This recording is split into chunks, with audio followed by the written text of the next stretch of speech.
Brienne de Torse, dame respectable et honorable, a eu une enfance très difficile, très souvent moquée à cause de son physique, rejetée par les hommes dès qu'ils posaient les yeux sur elle.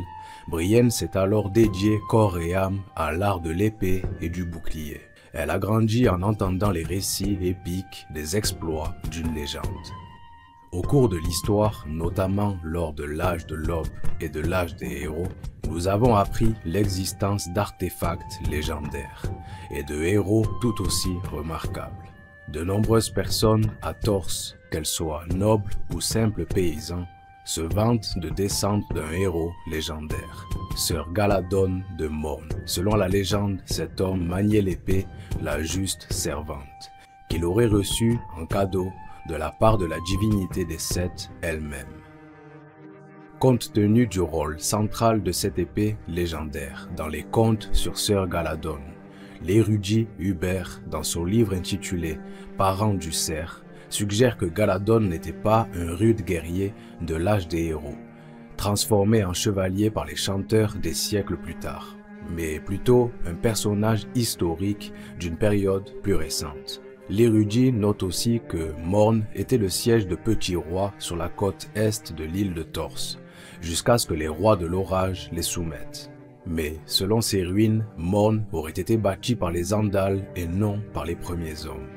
Selon les contes et légendes, Sir Galadon était si honorable et noble que la Jouvencelle elle-même, l'une des 7 faces de la divinité unique de la religion des Sept, serait tombée amoureuse de lui.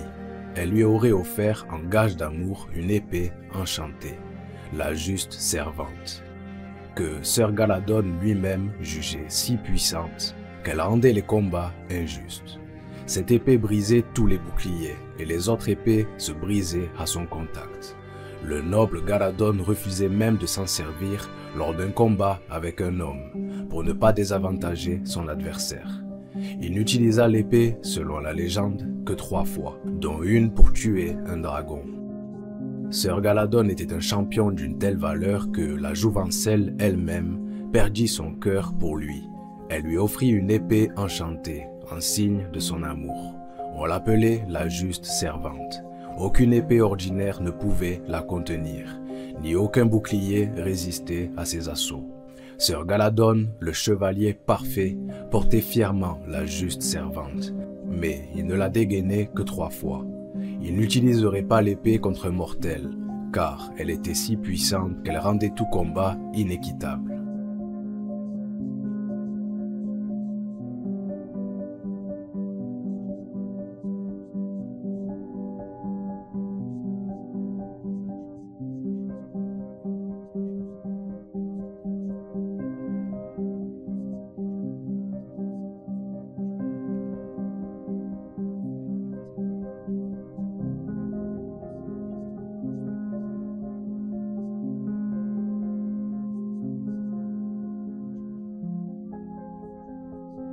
Clarence Crabb était un chevalier de la maison Crabb, géant sans pareil de près de 8 pieds de haut.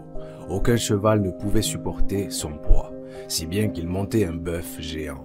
Le géant coupait la tête de chaque homme qu'il tuait pour la ramener dans sa forteresse des Murmures où sa femme, une sorcière des bois, leur redonnait la vie d'un baiser.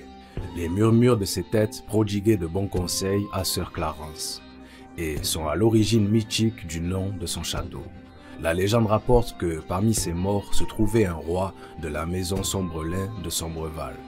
Les contes rapportent aussi que Sir Clarence aurait combattu le roi des Esquicheurs. Les Esquicheurs sont des créatures mythiques qui ne sont nul autre que les profonds. La tradition prétend que ces monstres auraient été anéantis par les premiers hommes, mais de nombreux peuples pensent qu'ils existent encore. Sir Galadon était donc aussi nommé le chevalier parfait, car il n'avait d'égal dans l'honneur et la noblesse. Chaque légende contient forcément une part de vérité pour bon nombre de gens, et même de nos jours sur l'île de Torse ou à Port-Réal, son nom est cité et ses exploits racontés. À noter que le frère décédé de Brienne s'appelait Galadon. Dans le monde de la balade de glace et de feu, les écailles d'un dragon adulte sont aussi dures que l'acier, Et affronter un dragon avec une épée basique serait tout simplement suicidaire. Les divinités de cet univers semblent plus réelles que dans d'autres. Que cela soit avec Mélisandre qui reçoit des visions du maître de la lumière, Rolor, ou les marcheurs blancs, les autres, serviteurs du Seigneur des Ténèbres, le Grand Autre. Aegon le Conquérant lui-même avait un immense respect pour la religion des Sept des Andals.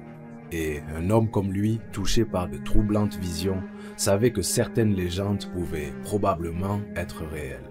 Avec ces informations, il n'est pas insensé de penser que la Jouvencelle elle-même ait pu prendre contact avec Sir Galadon pour lui remettre cette épée légendaire. Et vous, mes chers seigneurs et dames, quelle épée préférez-vous parmi Noirceur, Feu Noir ou encore Porteur de Lumière, l'épée du légendaire héros de Rolor? Ou avez-vous une autre épée qui est votre préférée? Je vous souhaite à tous une excellente journée et une douce soirée. Bye bye.